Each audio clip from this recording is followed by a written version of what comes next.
বড়দিন উপলক্ষে আরো একটা কেকের রেসিপি নিয়ে এসেছি। এটা বানানা টুটি ফ্রুটি কেক। এটার জন্য আমাদের ফেলে দেওয়ার মতন কলা লাগবে, যেগুলো কেউ খায় না।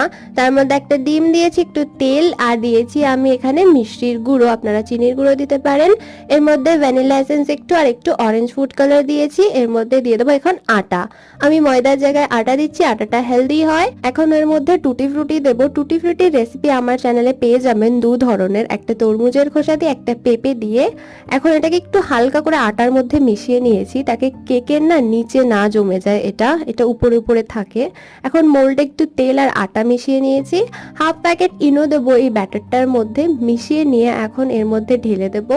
এখন একটা কড়াইয়ের মধ্যে নুন দিয়েছি, একটা স্ট্যান্ড দিয়েছি, তার উপর এটা না আমরা বেক করব 35 থেকে 40 মিনিটের জন্য। এরকম চাকু ঢুকিয়ে দেখবো, যদি ক্লিন বেরোয় তাহলে আমাদের কেক একেবারে রেডি। নিশ্চয়ই ট্রাই করুন অতি সহজ রেসিপিটা।